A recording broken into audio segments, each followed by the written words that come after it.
खुलुमबाय आं सिबिरानि ब्रह्म गोजोन फुंबिलिनि बयनिसिमबो गाहाम हामलायनायखौ जासिहरनाय थाबाय नोंथांमोननि थाखाय आं गोदान खौरां लानानै फैबावबाय अन्नानै भिडिअखौ जोबजासिम नायलांदो गोरलैयै रां आरजिनो दा लुबैयो गोरलैयै रां आरजिनो थांनानै गोबां रोजा रोजा सुबुंफोरा खैफोदाव गोग्लैनो गोनां जाबोदों जायखौ लानानै बे खौरां बिजोंनि गेजेरजों सांग्रांथि होबोनायबो जादों फिन गसाइगावनि रायजो राजाफ्रा थगायजादों खौथि रां रायजो राजानिफ्राय खौथि रां लानायनि उनाव खारखुमादों बिसि आरो फिसाय सानैया जायनि जाहोनाव रां थगायजानाय रायजो राजाफ्रा हालाय हाफाय जानो गोनां जादों आरो जायनो रां थगायग्रा सुबुंखौ होफैनो हागोन बेनोनो 1 लाख रां बान्था होनो थाखायबो फोसावदों बिथांमोनहा दानिया आबुं जाथायनि सायाव नोंथांमोननो आं फोरमायनोसै गसाइगावआ जादों रायजो राजाफोरखौ गेदेर थगायनाय जाथाय गसाइगाव सहरनि थागिबि सहदेब पाल आरो बेनि बिसि कबिता पालनि बोलि जानो गोनां जादों गसाइगावनि गोबां रायजो राजाफ्रा हालाय हाफाय जानांनाय सुबुंफोरा फोरमायथिनाय बायदिब्ला कबिता पाल आरो बिनि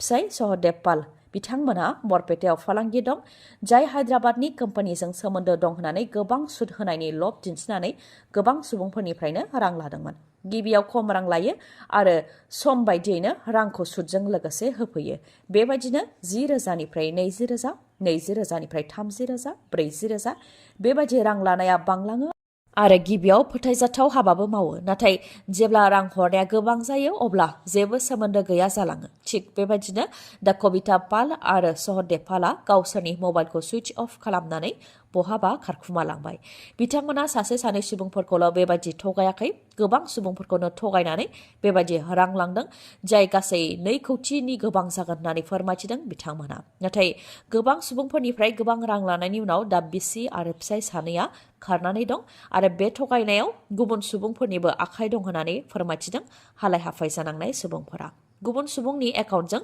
गोबां रांनि लेनदेन थानायखौबो हमनो मोन्दों नाथाय बेफोरनि सोमोन्दै बिसि फिसाय खारनाय सानैखौ हमनो हायोब्लासो मिथिनो मोनगोन होननानैबो फोरमायथियो बेनिखायनो सोरबाफोर कबिता पाल आरो सहदेब पालनि खौरां हरनो हायोब्ला बिथांनो 1 लाख रां बान्था होनाय जागोन होननानैबो फोसावदों सांग्रांथि फोसावबावनाय बेबायदि रां थगायनाया गोबां जायगायाव जाबाय जुदि नोंथांनोबो गोबां सुद होनो सोरबा लब दिन्थिदोंबा नोंथाङा बेनि सायाव सांग्रां जानाया गाहाम जाहाथे उननि समाव नोंथाङाबो खाफाल हमनो गोनां जाया खौरां हरनो थाखाय 6001923181 नङाबा 9127226774 बे नाम्बाराव खौरां हरनो हागोन हादरनि मोनबा रायजोआव जागोन बिधान सभा बिसायख'थि मोनबा रायजोआव जानो गोनां बिधान सभा बिसायख'थिनि अक्ट'खौ भारतनि बिसायख'थि आय'गआ फोसावनानै होबाय 5 डिसेम्बरनि सिगांनो गासैबो बिसायख'थिनि खामानिफोरा जोबनांगौ होननानै बुंथिदों भारतनि बिसायख'थि आय'गआ भारतनि मोनबा रायजोफोर जेरै मिज'राम छत्तीसगढ़ मध्य प्रदेश राजस्थान आरो तेलेंगाना बे मोनबा रायजोआव बिसायख'थिया जागोन मिज'रामाव फैगौ 7 नभेम्बराव बिसायख'थिया जागोन छत्तीसगढ़आव मोननै खोलोबाव बिसायख'थि जागोन 7 नभेम्बर आरो 17 नभेम्बर मध्य प्रदेशआव 17 नभेम्बराव बिसायख'थिया जागोन राजस्थानाव 23 नभेम्बराव जागोन आरो तेलेंगानायाव 30 नभेम्बराव जागोन गासैबो रायजोनिनो बिसायख'थिनि भट साननाया 3 डिसेम्बराव जागोन छत्तीसगढ़निया गासै मोन 90 मासिनि थाखाय बिसायख'थिया खुंजागोन बेनि मादाव एससिनिया 9 रिजार्भेशन आरो एसटिनिया 29 रिजार्भेशन मध्य प्रदेशनिया गासै मोन 230 मासिनि थाखाय बिसायख'थि जागोन बेनि मादाव एससिनिया 35 आरो एसटिनिया 47 रिजार्भेशन मिज'रामनिया गासै 40 मासिनि थाखाय बिसायख'थि खुंजागोन जेराव 39आनो एसटि रिजार्भ बेनि उनाव दङ राजस्थाननिया 200 बियाबनि थाखाय बिसायख'थि खुंजागोन जेराव 34आ एससिनि थाखाय रिजार्भ आरो 25आ एसटिनि थाखाय रिजार्भ आरो तेलेंगानानिया गासै 119 मासिनि थाखाय बिसायख'थिया खुंजागोन जेराव 19आ एससि रिजार्भ आरो 12आ एसटि रिजार्भ देग्लाय मेट्रिक आनजाद होग्रा फरायसाफोरनि थाखाय आनजादनि रुटिन फोसावनानै होबाय बर्ड अफ सेकेन्डारि एडुकेशन आसामनिफ्राय देग्लायनि मेट्रिक आनजादा 16 फेब्रुवारिनिफ्राय जागायजेनगोन आरो 4 मार्चसिम थागोन फुं आरो बेलासियाव जागोन आनजादा फुंनि 9 रिंगानिफ्राय 12 रिंगासिम आरो बेलासिनिया 1:30 रिंगानिफ्राय 4:30 रिंगासिम जागोन आनजादा गिबि सानाव 16 फेब्रुवारियाव इंराजि आयदानि आनजादा जागोन बेनि उनाव 20 फेब्रुवारियाव ससियेल साइन्स 23 फेब्रुवारियाव एमएल 22 फेब्रुवारियाव जेनेरेल साइन्स 29 फेब्रुवारियाव जेनेरेल मेथामेटिक्स आरो बेनि अनगायैबो प्रेक्टिकेल आनजादनि अक्ट'खौ नोंथांमोनहा रुटिनाव नायनानै लानो हागोन। फरायसाफोरनो मिथिहोबावनाय देग्लायनि मेट्रिक आनजादा गुबुन बोसोरनि मेट्रिक आनजादनिख्रुइ एसे आलदा जागोन।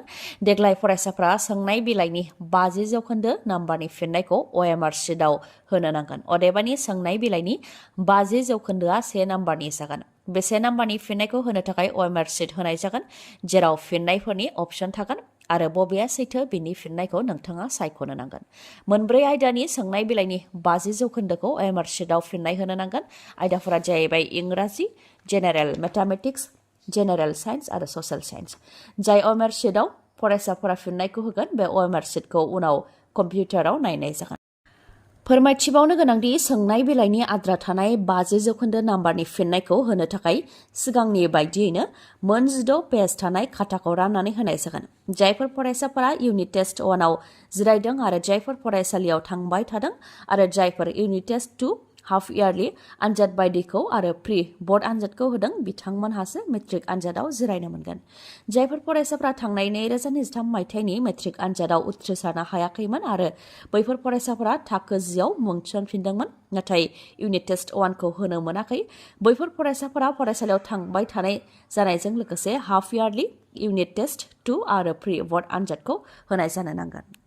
सनितपुर जिल्ला इउनाइटेड फराम अफ एक्स-एन-डि-बिआ सनितपुर जिल्ला इउनाइटेड फराम अफ एक्स-एन-डि-बिनि गेलेमु नेहाथारि सुशील नार्जारिखौ बिबाननिफ्राय बोख्लायबाय। खौरांगिरि मेल खुंनानै बे खौरांखौ मिथिहोदों बिथांमोनहा आरो गेलेमु नेहाथारि सुशील नार्जारिखौ बिबाननिफ्राय बोख्लायनायखौ लानानै गांसे लाइजामनि गेजेरजोंबो मिथिहोदों।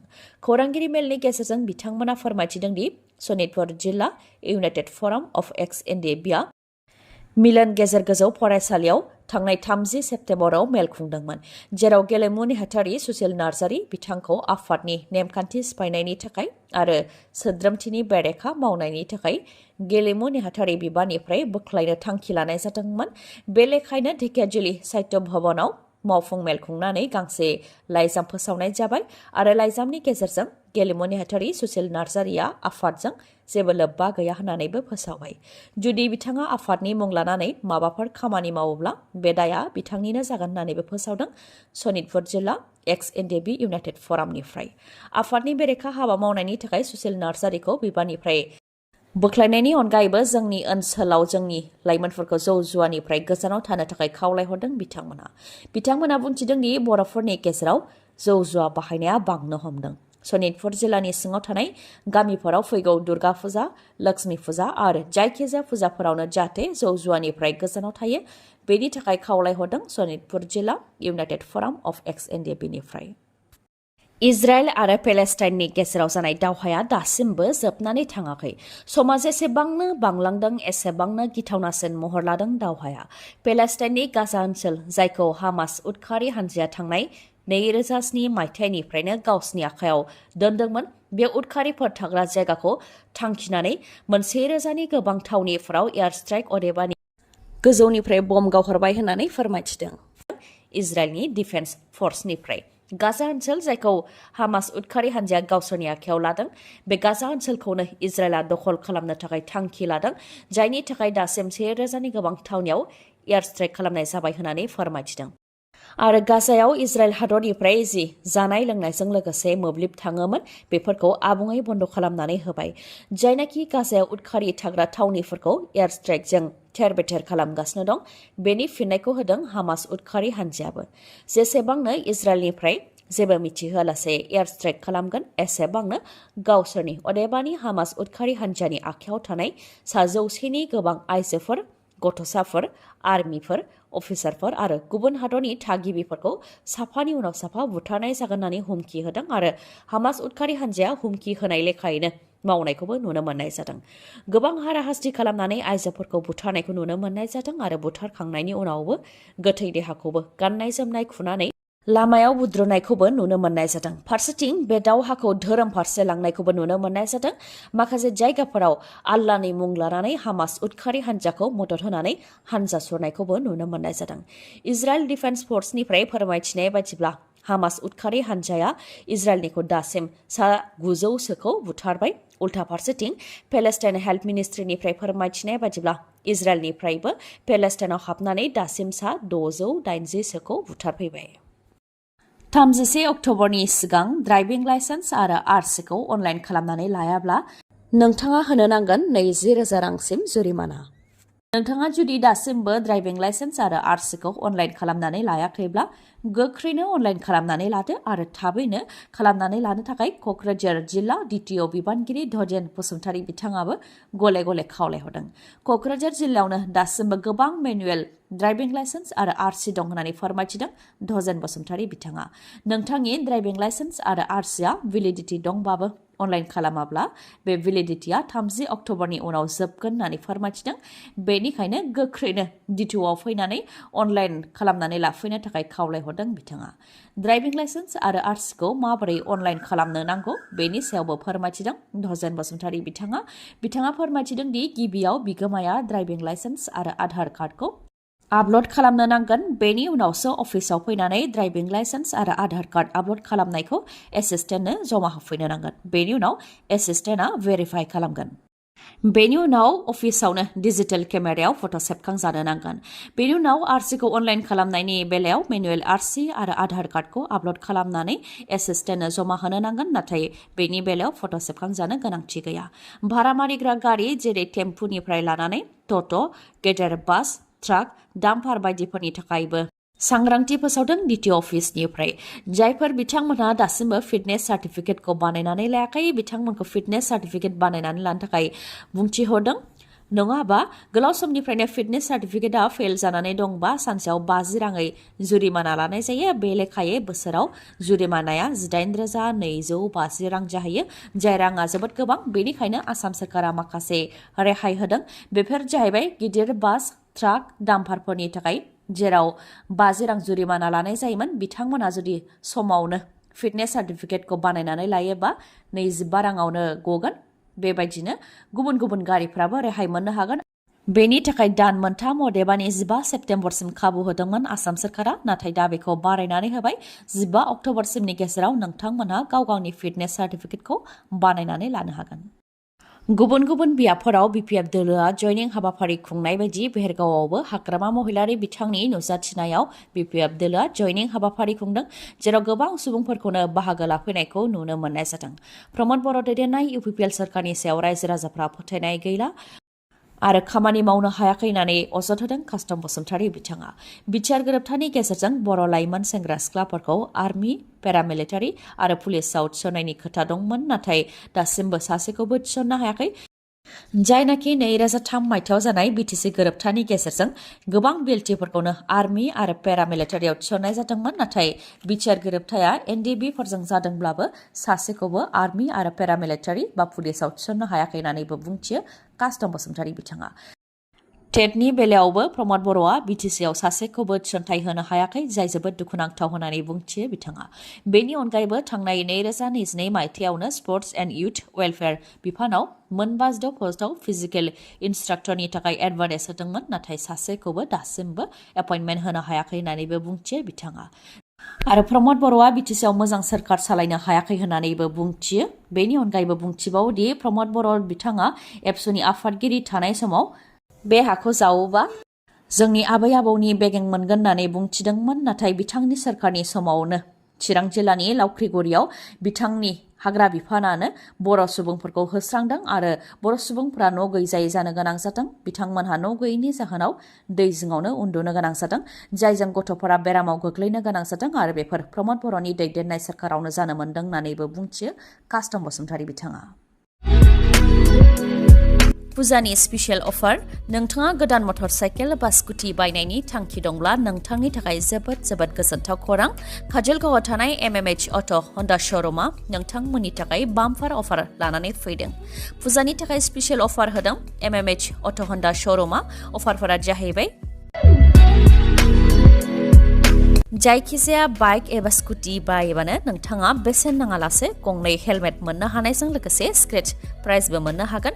स्क्रेच प्राइजफोरा जाहैबाय इलेक्ट्रिक केटलि अदेबानि मोब्लिबजों लोंनाय दै फुदुंग्रा आयरन, इमार्सन हिटार रड अदेबानि जायखिजाया दै गुदुं खालामग्रा, दै गुदुं लाग्रा बथल, लेडि बाइसाइकेल आरो 1000 रां केशबेक। बेफोरनि मादाव नोंथाङा मोनसे नङा मोनसेखौ मोननो हाथारगोन। बेनि अनगायैबो गोदान मटरसाइकेल बा स्कुटि बायनो थाखाय नोंथांनाव खम रां दंब्लाबो नोंथाङा जिंगा सिनांगौनि गोनांथि गैया। नोंथाङा 16,999 रां होग्रोनानैनो गोदान मटरसाइकेल बा स्कुटिखौ बायनो हागोन। अब्ला नोंथाङा माखौथो सानबाय थाबावखो? गोख्रैनो काजलगावआव थानाय MMH अट' हन्डा श'रुमनिफ्राय गावनि सिमांनि मटरसाइकेल बा स्कुटिखौ बायनानै लायनो हागोन नोंथाङा। मानोना बे सनानि खाबुआ 15 अक्ट'बरसिमल' थागोन। मोजाङै मिथिनो हास्थायबावोबा 8720957824 नङाबा 7002252878 बे नाम्बाराव कन्टेक्ट खालामनो हागोन आरो सोरबाफोर SB बड' निउस चेनेलनि गेजेरजों माबाफोर एडभार्टाइज होनो सानदोंब्ला 7099445422 बे नाम्बाराव कल हरनो हागोन। दिनैनि खौराङा एसेनोसै। गाबोन आरो गोदान खौरांजों लोगो मोनफिनबावगोन। नोंथाङा दासिमबो आंनि चेनेलखौ साबस्क्राइब खालामाखैबा अन्नानै साबस्क्राइब खालामदो, लोगोसे लाइक, कमेन्ट आरो शेयार खालामनो दाबाव। गोजोन्थों।